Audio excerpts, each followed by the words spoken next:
മാധവ പീതാംബരാ ഞാൻ നിന്നെ ഓർക്കുന്നിതാ.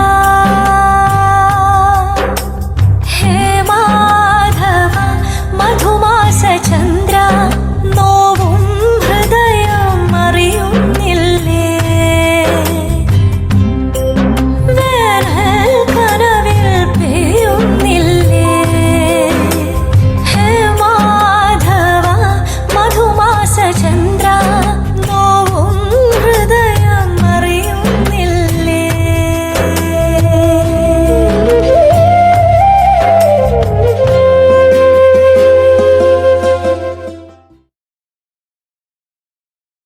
എനിക്ക് ഒരു പ്രതീക്ഷ തോന്നുന്നുണ്ട്, ആ ക്ഷേത്രം നമുക്ക് സ്വന്തമായിട്ട് കിട്ടുമെന്ന്. കിട്ടും മോളെ. അത് മോളുടെ പ്രാർത്ഥനയുടെ ഫലമാണ്. അവർക്ക് താല്പര്യമില്ലായിരുന്നെങ്കിൽ നേരിൽ കാണണമെന്ന് പറയില്ലായിരുന്നല്ലോ. അതെ, ഞാനും ആ പ്രതീക്ഷയില്ല. മാഡം ആദർശ് സാറിനോടും മകളോടും മറ്റും അഭിപ്രായം ചോദിച്ചു കാണും. ഏതായാലും ഇതോടൊരു വലിയ പ്രശ്നത്തിന് തീരുമാനമാകുമെന്ന് പ്രതീക്ഷിക്കാം. മുത്തശ്ശിക്ക് ഈ കാര്യം അറിയുമ്പോൾ സന്തോഷാവും. ആ ക്ഷേത്രം തിരിച്ചു കിട്ടാൻ എന്നെക്കാളും ആഗ്രഹിച്ചത് മുത്തശ്ശിയാ. മുത്തശ്ശിയുടെ ഒരുപാട് ഓർമ്മകൾ നിറഞ്ഞ സ്ഥലം അത്. നമ്മളാരും അവർക്കൊരു ദ്രോഹവും ചെയ്തിട്ടില്ലല്ലോ. അതുകൊണ്ട് തന്നെ ഭഗവാൻ നമുക്കൊപ്പം നിൽക്കും. മാഡത്തിന്റെ മറുപടി എന്ത് തന്നെ ആയാലും മോൾ അതിനെ പോസിറ്റീവായിട്ട് തന്നെ നേരിടണം. അതെന്താ അച്ഛാ? മാഡത്തിന് നമ്മളെ അറിയിക്കാനുള്ളത് മറ്റെന്തെങ്കിലും ആയിരിക്കുമെന്ന് അച്ഛന് പേടിയുണ്ടോ? അങ്ങനല്ല മോളെ. ഏതൊരു കാര്യത്തിന്റെ പേരിലായാലും മോൾക്കൊരു വിഷമം ഉണ്ടാവാൻ പാടില്ല. ഇപ്പോ ഒരുപാട് പ്രതീക്ഷയോടെ ഇരുന്നിട്ട് മറിച്ചൊരു തീരുമാനം കേൾക്കേണ്ടി വന്നാൽ മോള് വിഷമിക്കും. അതുകൊണ്ടാ ഏത് തീരുമാനവും അംഗീകരിക്കാൻ തയ്യാറാവണമെന്ന് അച്ഛൻ പറഞ്ഞത്. എനിക്ക് മനസ്സിലായി. അച്ഛൻ ഏതായാലും അമ്മാവനെ വിവരം അറിയിക്കാം. ശരി മോളെ, വാ.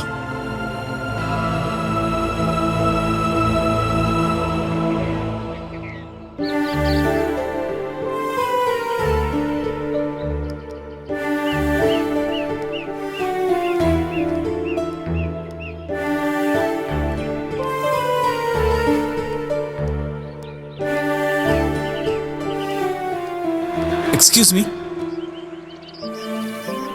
എന്തു പറ്റി? എന്താ പറ്റിയെന്നറിയില്ല, വണ്ടി സ്റ്റാർട്ട് ആവുന്നില്ല. ഞാൻ നോക്കട്ടെ. Yes please. ഇവിടെ എങ്ങും മുമ്പ് കണ്ടിട്ടില്ലല്ലോ. ഞാൻ നാട്ടിലല്ല, കാനഡയിലാണ് വർക്ക് ചെയ്യുന്നേ. നാട്ടിലേക്ക് വരുന്നത് ഇപ്പൊ 5-6 വർഷം കൂടിയാ. ഓ അത് ശരി. ഞാനിതിലെ സ്ഥിരം ജോഗിങ്ങിന് വരാറുണ്ട്, അതാ ചോദിച്ചത്. എന്റെ പേര് ഡോക്ടർ ഗോവിന്ദ് കൃഷ്ണ. ഓ, സൈക്കോളജിസ്റ്റ് ആണേ. ഓ നൈസ്. ഞാൻ ആദർശ്, ബിസിനസ്സാ. ഏതായാലും ആദർശിനെ കണ്ടത് നന്നായി. കുറച്ചു നേരമായിട്ട് ഞാനിവിടെ പെട്ട് നിൽക്കുകയായിരുന്നു. സഹായിക്കാനാണെങ്കിൽ ഇവിടെ ആരും തയ്യാറായതുമില്ല. ആദർശന് ഇങ്ങനെ ഒരു മനസ്സ് തോന്നിയത് എന്റെ ഭാഗ്യം. സാറിന്റെ ഫാമിലിയൊക്കെ കാനഡയിലായിരിക്കും അല്ലേ? ഏയ്, ഫാമിലി എന്ന് പറയാൻ ആരുമില്ല. പിന്നെ നമ്മുടെ ചുറ്റുമുള്ളവർ മുഴുവൻ നമ്മുടെ കുടുംബമാണ്. അങ്ങനെ ചിന്തിക്കുന്ന ആളാണ് ഞാൻ. അങ്ങനെ ചിന്തിക്കുന്നവരാണ് ഇന്നില്ലാത്തത്. അത് ശരിയാ. നാട്ടിൽ അച്ഛനും അമ്മയൊക്കെ ഉണ്ടായിരുന്നു, മരിച്ചിട്ടിപ്പോൾ കുറച്ച് വർഷങ്ങളായി. അതാണ് നാടുമായിട്ടുള്ള ബന്ധം അങ്ങ് അറ്റുപോയത്. ഇപ്പോ എൻ്റെ ഒരു റിസർച്ചിന്റെ ഭാഗമായിട്ട് എനിക്ക് നാട്ടിലേക്ക് വരേണ്ട ആവശ്യമുണ്ടായി, അതാ വന്നത്. റിസർച്ച് ചെയ്യുന്നുണ്ടല്ലേ? അപ്പൊ ആള് നിസ്സാരക്കാരനല്ല. സ്വപ്നങ്ങളെ കുറിച്ചുള്ള റിസർച്ചാണ് ഞാൻ നടത്തുന്നത്. കുറച്ചായി തുടങ്ങിയിട്ട്. സ്വപ്നങ്ങളെ കുറിച്ചോ? അതെ. ആദർശ് പതിവായിട്ട് സ്വപ്നം കാണുന്ന ആളാണെന്ന് തോന്നുന്നല്ലോ. ഏയ്, അങ്ങനൊന്നുമില്ല. എന്തെങ്കിലും ഉണ്ടെങ്കിൽ പറയാട്ടോ, എനിക്കതൊരു ഹെൽപ്പാവും. സത്യം പറയാലോ സർ, ഞാൻ സ്ഥിരമായിട്ടൊരു സ്വപ്നം കാണാറുണ്ട്. എനിക്ക് തോന്നി. അതുകൊണ്ടാണ് ഞാൻ സ്വപ്നം എന്ന് പറഞ്ഞപ്പോ ആദർശിന്റെ കണ്ണ് തിളങ്ങിയതല്ലേ? സത്യം പറഞ്ഞ ആ സ്വപ്നം ഇപ്പം എന്നെ ചെറുതായിട്ട് ഡിസ്റ്റർബ് ചെയ്യുന്നുണ്ട്.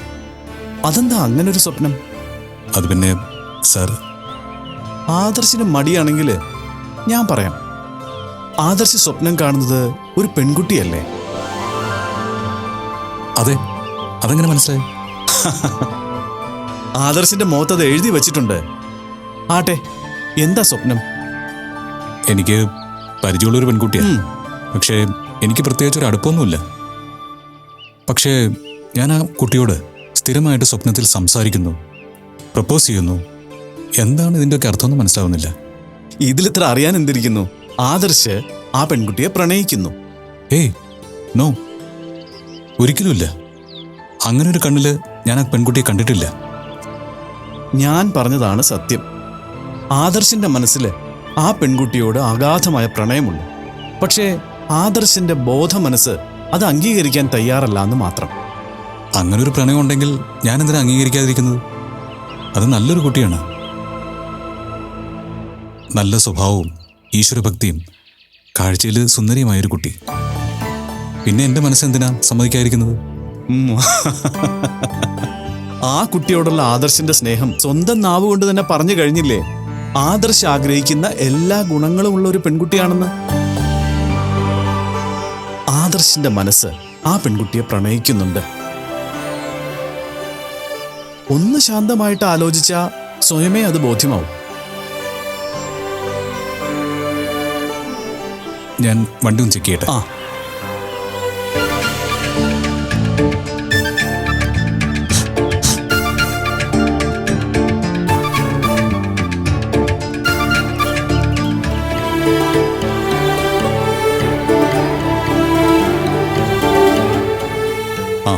ഇനി ഒന്ന് സ്റ്റാർട്ട് ചെയ്ത് നോക്കാം.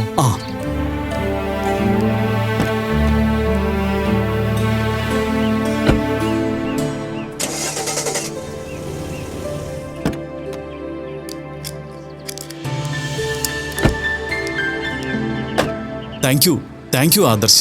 ഒരു വലിയ ഹെൽപ്പാണ് ആദർശ് എനിക്ക് ചെയ്തു തന്നത്. ഞാനതിന് വലിയ കാര്യമൊന്നും ചെയ്തില്ലല്ലോ. ഇതൊരു ചെറിയ സ്റ്റാർട്ടിംഗ് ട്രബിൾ ആയിരുന്നു. അതെ, ഇതേ സ്റ്റാർട്ടിംഗ് ട്രബിളാണ് ആദർശിന്റെ മനസ്സിലും ഉള്ളത്. ചെറിയൊരു ബ്ലോക്ക്. അതൊന്ന് പൊട്ടിച്ചു വിട്ടാ ആദർശിന്റെ മനസ്സിൽ പ്രണയം നിറയും. പ്രണയം വളരെ മനോഹരമായൊരു ഫീലിംഗ് ആണ്. അതിനെ മനസ്സിൽ അടക്കി ഒതുക്കി വയ്ക്കേണ്ടതല്ല. ആദർശ് മൈൻഡിനെ ഒന്ന് ഫ്രീ ആക്കൂ. അപ്പോൾ ആ ഫീലിംഗ് ആസ്വദിക്കാൻ സാധിക്കും. ഏതായാലും ഒരിക്കൽ കൂടി താങ്ക് യു സോ മച്ച്. ഇനി എവിടെയെങ്കിലും വെച്ച് കാണാം. ഓക്കെ സർ, കണ്ടതിൽ സന്തോഷം. ഇനി നമ്മൾ കാണുമ്പോൾ ആദർശിന്റെ മനസ്സിന് ക്ലാരിറ്റി വന്നിട്ടുണ്ടാവും. ഒന്ന് ഞാൻ പറയാം, ആദർശ് ആ പെൺകുട്ടിയെ പ്രണയിക്കുന്നു.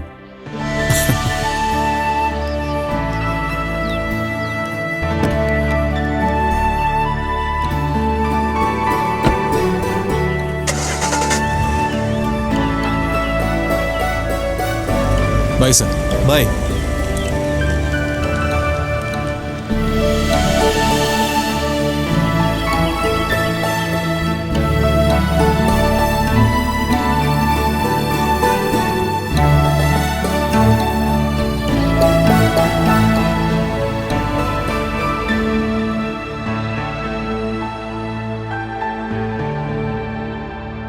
ഭഗവാനെ കൃഷ്ണ, ഞങ്ങളിന്ന് മാധവി മാഡത്തിനെ കാണാൻ പോവാ. കൃഷ്ണപുരത്തെ സ്ഥലം വിട്ടുതരാനും അവിടെ കുടുംബക്ഷേത്രം പുതുക്കി പണിയാനും സാധിക്കണേ ഭഗവാനെ. എന്റെ കൃഷ്ണ, നീ എവിടെയാണെങ്കിലും എന്റെ പ്രാർത്ഥന കേൾക്കാൻ നിനക്കാവുമല്ലോ. ഇനി എന്നെ പരീക്ഷിക്കില്ലേ.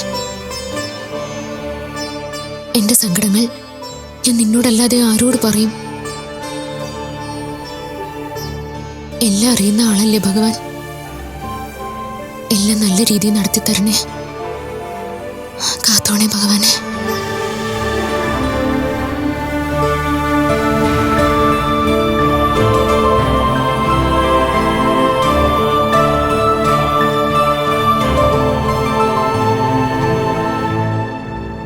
എങ്ങനെയെങ്കിലും ദേവാ ബിൽഡേഴ്സിലെ മാധവി മാഡത്തിനെ കണ്ടിട്ട് ക്ഷേത്രത്തിനുള്ള സ്ഥലം തരാമെന്ന് സമ്മതിപ്പിക്കണം. കാര്യങ്ങളെല്ലാം അവർക്കറിയാം. അവരെല്ലാം കൂടി ഇപ്പോൾ ഒരു തീരുമാനം എടുത്തിട്ടുണ്ടാവും. അത് ഫോണിൽ പറയാൻ മടിയുള്ളതുകൊണ്ടാ നേരിട്ട് വിളിപ്പിച്ചിരിക്കുന്നത്. അവർ തന്നാ വാങ്ങിക്കാം, അതല്ലാതെ വേറെ ഓപ്ഷൻ നോക്കില്ലല്ലോ. ആ ക്ഷേത്രത്തിന്റെയും വിഗ്രഹത്തിന്റെയും ചരിത്രമൊക്കെ അവർക്ക് പറഞ്ഞു കൊടുത്തിട്ടില്ലേ? എല്ലാം പറഞ്ഞിട്ടുണ്ട്. അവർക്ക് ഈശ്വരവിശ്വാസമൊക്കെയുള്ള കൂട്ടരാണെന്നല്ലേ പറഞ്ഞത്? അപ്പൊ എന്തായാലും കാര്യങ്ങളൊക്കെ മനസ്സിലായിട്ടുണ്ടാവും. ആ സ്ഥലം അവര് വാങ്ങിയിട്ട് ഇത്രയും വർഷമായിട്ടും പ്രോജക്റ്റുകൾ ഒന്നും നടക്കാതിരുന്നതിന്റെ കാരണം ആ ക്ഷേത്രത്തിലേക്ക് വിഗ്രഹം തിരിച്ചു ചെല്ലാൻ വേണ്ടിയിട്ടാണെന്ന് അവര് വിശ്വസിക്കുന്ന രീതിയിൽ പറഞ്ഞു ഫലിപ്പിക്കണം. പിന്നെ മറുത്തൊന്നും പറയില്ല. അതൊക്കെ അവര് തന്നെ നമ്മളോട് പറഞ്ഞ കാര്യമാണ്. എന്തായാലും അവർക്ക് അവരുടേതായ തീരുമാനങ്ങൾ ഉണ്ടാവുമല്ലോ. അത് ശരിയാ. കച്ചവടക്കാരെല്ലാം ലാഭനഷ്ടത്തിന്റെ കണ്ണിലൂടെ കാണും. അങ്ങനെ നോക്കിയാൽ അവർ നമുക്ക് ആ സ്ഥലം തരില്ല. അവരോട് ഏതെങ്കിലും ഒരു ജോത്സ്യരെ കണ്ടെന്നും സംസാരിക്കാൻ പറ. ജോത്സ്യര് ആ സ്ഥലത്തെക്കുറിച്ച് നോക്കിയാലും അവിടുത്തെ കാര്യങ്ങൾ അറിയാതിരിക്കില്ലല്ലോ.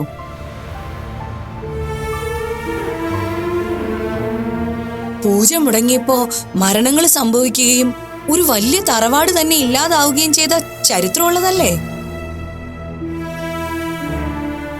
ആ വീട്ടിൽ തന്നെ ജ്യോത്സ്യം പറയുന്ന ആളുണ്ട്.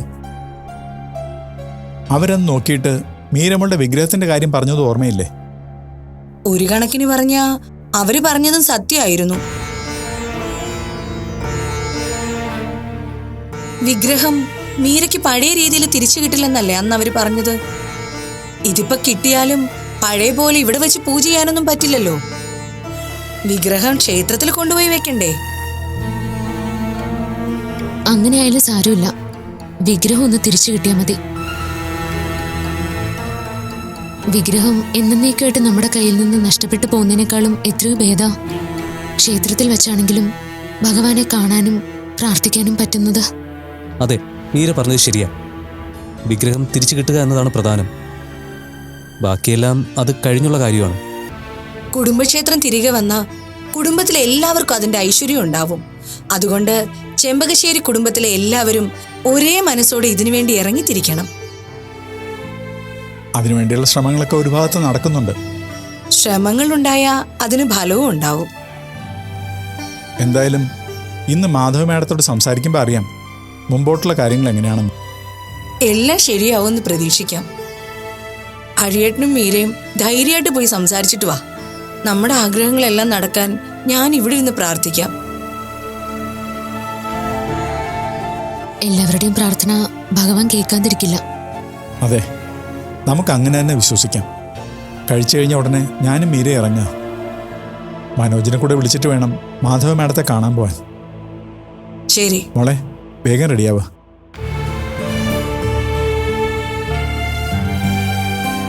അതവിടെ വെച്ചേക്കും മോളെ, ഞാൻ കഴുകി വെച്ചോളാം. ഈ വയ്യാതിരിക്കുമ്പോഴാണോ ബീനാമ്മ കഴുകുന്നത്? അത് വേണ്ട, ഞാൻ കഴുകിക്കോളാം. മീരെ, നിങ്ങൾ റെഡിയായി ഇറങ്ങിക്കോ. അമ്മയെ ഹെൽപ്പ് ചെയ്യാൻ ഞാനിവിടെ ഉണ്ടല്ലോ. ഇതൊക്കെ ഞാൻ നോക്കിക്കോളാന്നേ. ആ, നിങ്ങൾ ഇനിയും താമസിക്കാതെ വേഗം ഇറങ്ങാൻ നോക്ക്. കുഴപ്പമില്ല ബീനാമ്മേ, ഞാൻ കഴുകി വെച്ചിട്ട് പോയിക്കോളാം.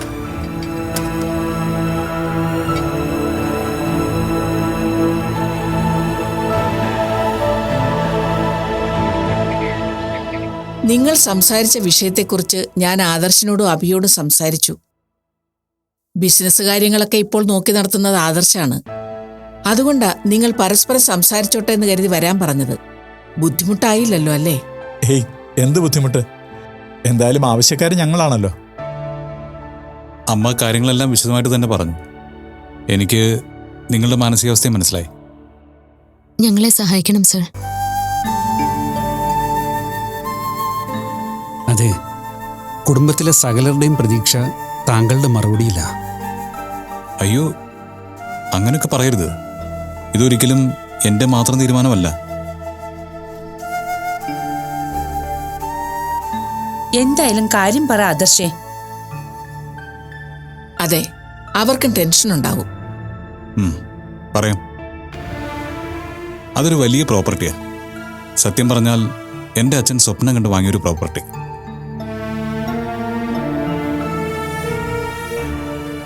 അവിടെ നിങ്ങളുടെ കുടുംബക്ഷേത്രം നിൽക്കുന്ന ഭാഗം മാത്രമായിട്ട് വിട്ടുകയറിയെന്ന് പറഞ്ഞാൽ അതിൽ ചില പ്രാക്ടിക്കൽ ബുദ്ധിമുട്ടുകളുണ്ട്.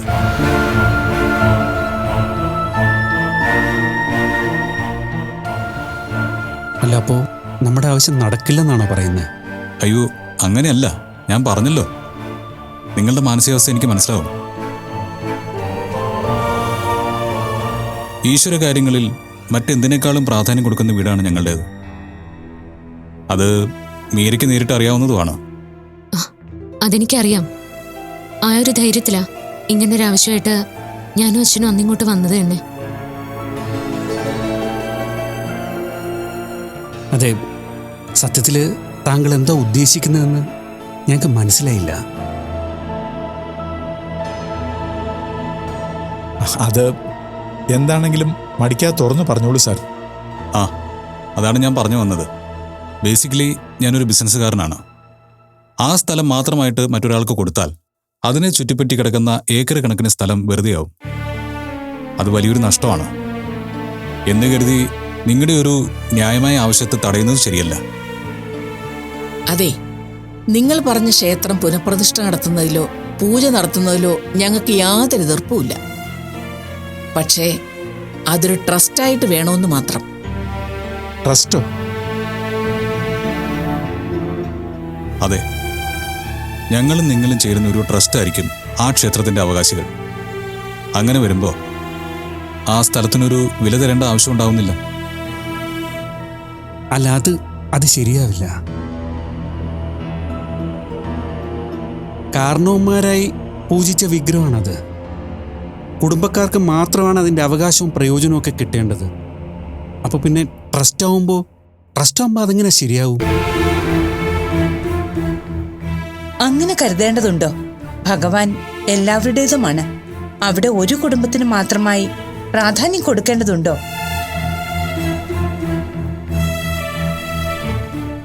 നിങ്ങളെ സംബന്ധിച്ചിടത്തോളം നഷ്ടപ്പെട്ട വിഗ്രഹം നേടിയെടുക്കുന്നതല്ലേ പ്രധാനം. അതെ, ആ വിഗ്രഹം എന്നേക്കുമായിട്ട് നഷ്ടമാവാതിരിക്കാനാ ഇത്രയും പാടുപെട്ട് അവകാശികളെ കണ്ടെത്തിയത് പോലും. പിന്നെ എന്താണ് കുഴപ്പം? ഞാനിതിൻ്റെ നിയമവശങ്ങൾ പോലും അന്വേഷിച്ചിട്ടാണ് പറയുന്നത്. ഇങ്ങനെ ചെയ്യുന്നതുകൊണ്ട് രണ്ടു കൂട്ടർക്കും ഒരു നഷ്ടവും ഉണ്ടാവുന്നില്ല.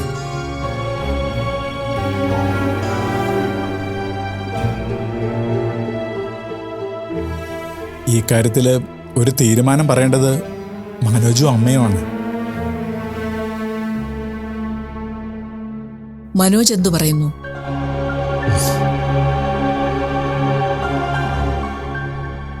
പെട്ടെന്നൊരു തീരുമാനം പറയാൻ ബുദ്ധിമുട്ടുണ്ട്. എനിക്ക് അമ്മയോട് കൂടി ഒന്ന് ആലോചിക്കണം. അത് മതി.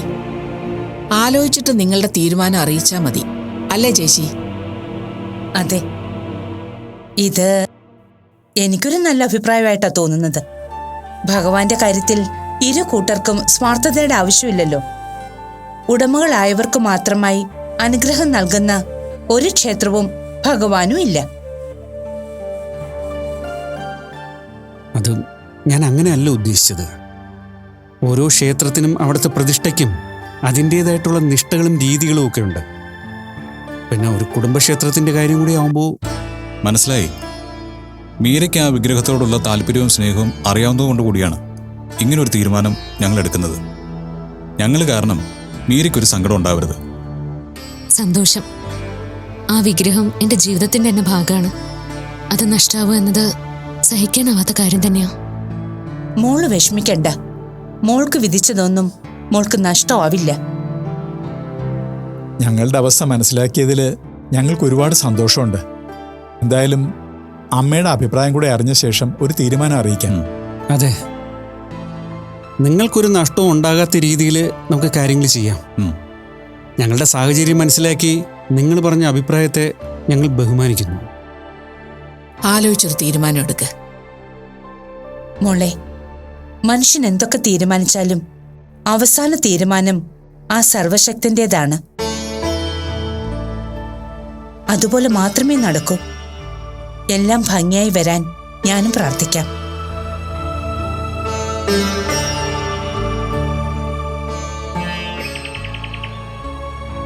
അവർക്ക് ആ സ്ഥലം നമുക്കായിട്ട് വിട്ടുതരാൻ താല്പര്യമില്ലായിരിക്കും. അതാവും അവരിങ്ങനൊരു കാര്യം പറഞ്ഞത്. അത് ശരിയാ. അല്ലെങ്കിൽ അവർ പറയുന്ന വില കൊടുക്കാന്ന് പറഞ്ഞപ്പോൾ അവർ നമുക്ക് തരേണ്ടതല്ലേ? അവരുടെ ഭാഗത്ത് നിന്ന് ചിന്തിച്ചാൽ തെറ്റു പറയാൻ പറ്റില്ല. അവർ ബിസിനസ്സുകാരല്ലേ, ലാഭം നോക്കാതിരിക്കില്ലല്ലോ. അത് ചെറിയൊരു ഏരിയ മാത്രമല്ല, വലിയൊരു പ്ലോട്ടാ. അപ്പം അതിൻ്റെ നടുക്ക് നിന്ന് ഒരു ഭാഗം മാത്രം വിട്ടുതരാൻ ആരെങ്കിലും തയ്യാറാവുമോ? എങ്ങനെയായാലും എനിക്ക് ആ വിഗ്രഹം തിരിച്ചു കിട്ടണം. അതിപ്പോ ഏത് വഴി ആയാലും സാരമില്ല. മോള് പറഞ്ഞതാ ശരി. ഇപ്പൊ അവര് പറഞ്ഞ ഈ കാര്യത്തിന് സമ്മതിച്ച ഭഗവാന്റെ ക്ഷേത്രം ഉണ്ടാവുമല്ലോ. അല്ലെങ്കിൽ അതെന്നും പൂജയും വഴിപാടും ഒന്നുമില്ലാതെ നശിച്ചു കിടക്കുകയുള്ളൂ. എനിക്കും അവരീ പറഞ്ഞത് നല്ല കാര്യമായാ തോന്നുന്നത്. ക്ഷേത്രവും ഭഗവാനെ നമ്മുടേതായിട്ട് മാത്രം അടക്കി പിടിക്കണമെന്നില്ലല്ലോ.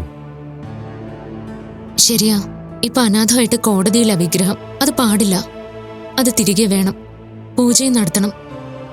ആ ഭഗവാന്റെ മുമ്പില് കൈകൂപ്പി എനിക്ക് പ്രാർത്ഥിക്കണം. മോള് വിഷമിക്കാതെ, മോളുടെ ആഗ്രഹം നടക്കും.